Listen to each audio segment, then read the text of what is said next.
resigned or you intend to resign, if approved, whether you would resign.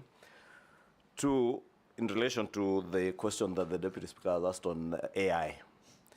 This is a question from a Kenyan living in Finland who tells me he recently, and he also comes from Kiambu, he recently read an article in one of the newspapers in Helsinki on the working conditions that are described as equivalent to modern slave labor, where American big tech companies are using young Kenyans, especially to do what is described as harmful, removing what is described as harmful content or crude content on Facebook, on TikTok, Instagram, on largely main social media platforms. I say that they ensure that they review Facebook, TikTok, and Instagram to ensure that these important platforms are not filled with hate speech or incitement to violence. We watch murders, executions, child sexual abuse, and rape, often for more than 8 hours a day. And we are paid less than $2 an hour for it. The workers described it as part of the excerpt from that article. And therefore, would want to hear what you would intend to do as Cabinet Secretary now in charge of ICT. One, to protect these young Kenyans from being exploited by the big tech companies working on AI from the US and other developed countries. And two, to also protect these young Kenyans from the harmful effects of the content that they watch, that they have to go through as they work.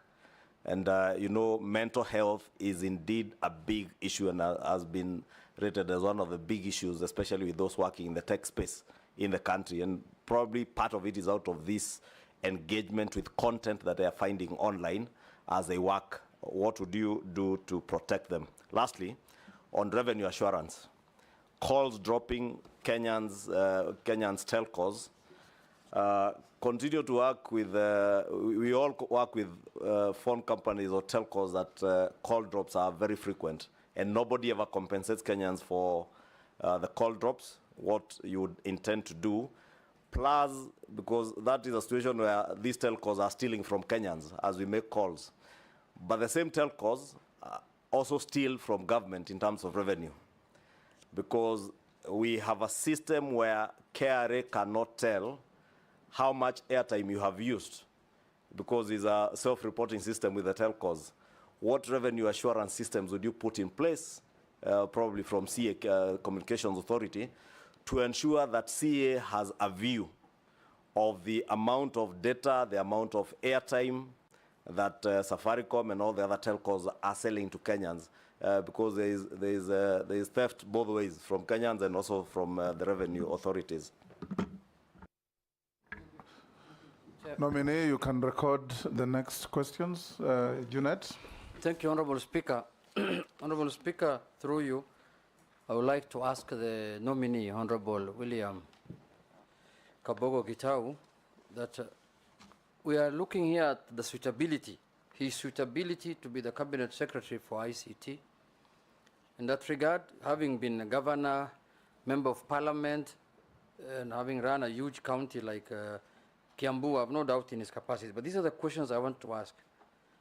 In 2010, Honorable Chairman, the late Professor George Saitoti, then the Minister for Internal Security, named in Parliament persons suspected to be drug traffickers in connection with alleged illegal trade, drug trade, and who are under investigation. Among the persons that were named, Honorable Speaker, the name of Honorable Kabogo appeared on the list. Can you make it clear to this committee and the great people of this country who are watching you today, did you or have you ever been suspected or charged with drug trafficking? Second question is, this is a simple one, during your tenure as a governor of Mohhamed, of Kiambu. No, Kichwangi, do you go Mohhamed? It's Kiambu. You have snubbed, they say many times, summons from the Senate. Now, as a cabinet secretary, you will be answerable to Parliament. These are Other than the appointing authority, these are your next employers, second employers. You will appear here every day to answer questions on ICT and those kind of things. Will you be able to appear before the Senate and the National Assembly at any time that are required? And lastly, people also describe you as somebody who is they say tough-headed, bordering arrogance, highest level of high-handedness. How are you going to be compatible now with being a CS with this kind of job that requires a lot of humility? And looking at your CV lastly, I went through, you have not indicated how many children you have. Can you share with the committee how many children you have, Honorable Kabogo? Go on. In Africa, we don't count children, so you can ignore that.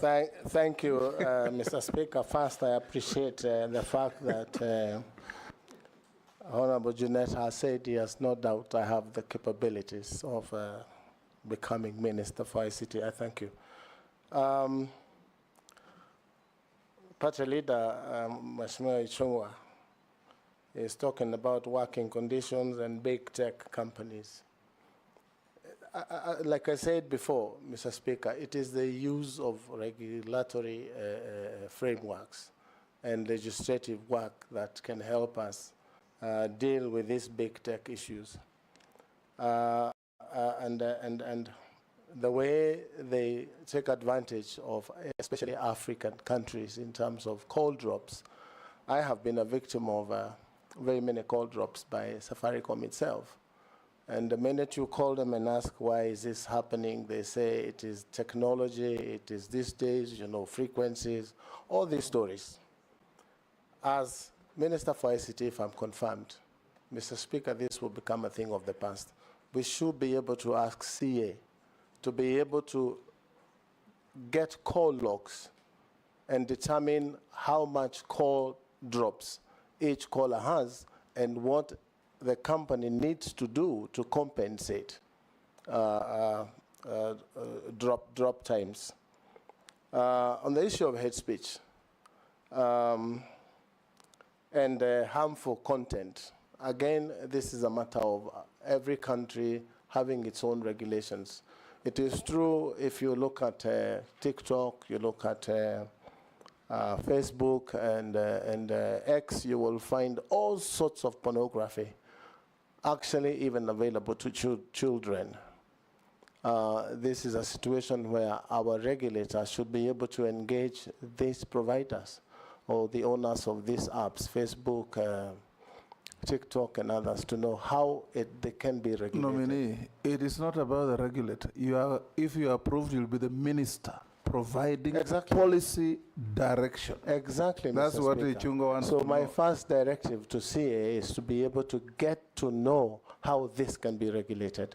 And we have technical people who have experience, Mr. Speaker, on how these things can be done. I should be able to sit with them on the first or second day of my term in office to make sure that there is a direct and clear way of dealing with these problems. So, Mr. Speaker, on the issue of exploitation, I have addressed that. Perfect and harmful content, again, it is a matter of great concern how much bad content is available on these platforms, and it is worldwide. We have seen situations where other countries have stopped certain platforms in operating, like for example, the discussion now in the US, where TikTok is supposed to be banned from using the American airspace. I should be able to get to the bottom of these things and see that the Kenyan content is good for consumption for underage and also other users. If I go to, I'm not sure whether I got the third question from. He asked if you are still chairman of Tujibebe party. Yes, Mr. Chairman, I am not a chairman of Jibebe now. The minute I was nominated by the president, I resigned the following day, and I think a copy of that is in the bundle of documents that I have given. From the Honorable Juney, a question I have dealt with all my life since that fateful day when Professor Saitoti, the late, dropped names of MPs as suspected drug dealers. I want to say here on record, Mr. Speaker, I have never, ever dealt with drugs of any kind all my life. Mr. Speaker, this Not is even Panadol?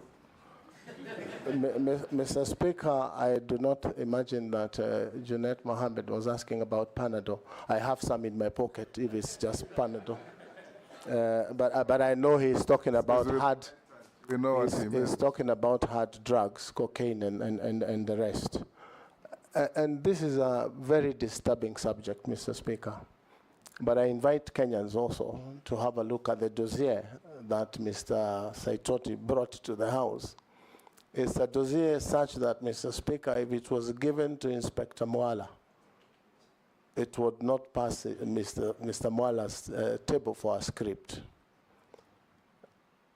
If, Mr. Speaker, at that point in time, and records speak here in this House, I fought vigorously the tabling of our names without a leave of the House, because the rules are such that if you are discussing the conduct of an MP, you need to move a substantive motion. But for that particular one, it went through smoothly as planned.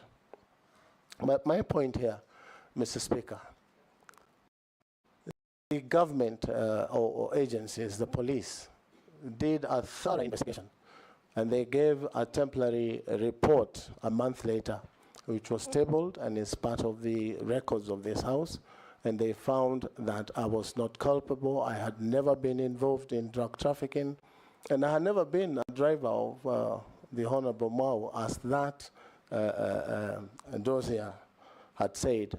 I actually said, Mr. Speaker, on the floor of this House, that there is no need of anyone trying to do extradition proceedings to get me to travel to the US to answer these charges. I offered myself. They gave me a one-way visa, and I'll take myself to any part of the world to answer charges of drugs. It's never happened. So the authors of that dossier probably didn't get exactly what they wanted, but what they got is messing with people's names. And that is the situation it is today. Mr. Speaker, it has continued to happen. People talking about, you will find some of us are named Pablo, all those names. But the truth be told is that I did take some people to court. If you remember, there was a program by Standard called something Mihadarati by Mheshimiwa from Nyali. And I did take them to court. It's taken long, about 8 or 9 years. But finally, I got judgment against them, and I was paid a little bit of money. But circulation is still happening. This is something I am bound to live with for the rest of my life. But I do not do drugs. Thank you. That was a tough one. Yeah? You've not answered one. He also asked you that when you are governor of Kiambu, you snubbed invitations and summons to attend. I'm going there. Okay. Thank you, Mr. Speaker. You know, it was the perception of being high-handed. It is. Pardon? Go on and answer the questions. Yes. Yes. In the beginning, when governors were being called to Senate, there was a general feeling that we should not come to Senate as an independent government. But when it was clear through court decisions that governors would appear, we started appearing, and I want to be on record here, Mr. Speaker. I came to this Senate House to answer questions of senators. For 3 consecutive years, Kiambu had appeared. As a matter of fact, I came to the clerk of that committee And I said they can ask the chair, I think it was Professor Nyang Nyong then, that should any county be invited to the Senate and they do not appear, Kiambu can appear, it's just next door in short notice, even half an hour. And that's how we managed to go through our audit queries for Kiambu for 3 years. So I should be able to appear before the House of Parliament, both Senate and the National Assembly, to answer any questions that may arise, and also carry along the staff of the ministry. Sometimes you ask questions. I've been to this house.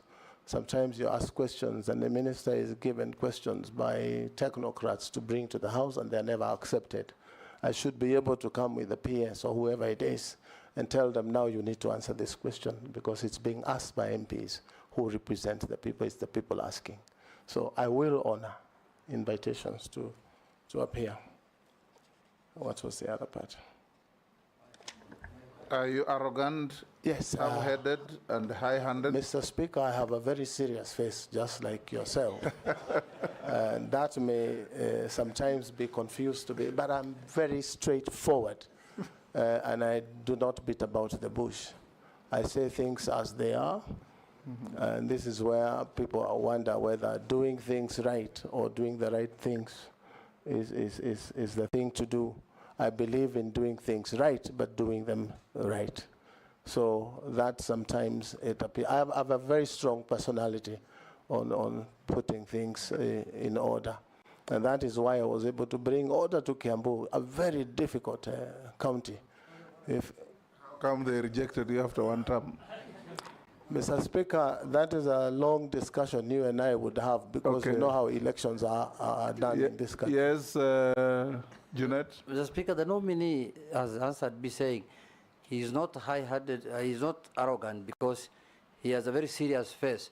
So does he use his face and his bald head to scare people? Speaker, maybe because there's also a question CS nominee did not answer, but probably just in defense of him, Honorable Speaker, on that, or without being seen to defend him, from a question by my colleague Juney, is probably a character trait of people from Kiambu of being straightforward, saying it as it is, and we are at times misconstrued to be arrogant, but that's just the way we are, Honorable Speaker, those of us who come from Kiambu. So is that what you said, Leader, the burial of the mother of the Speaker? Honorable Speaker, CS, my question on the big tech companies is how they're exploiting, and in fact, that article spoke of the work that is usually done by students, housewives, and groups of people who are in a weak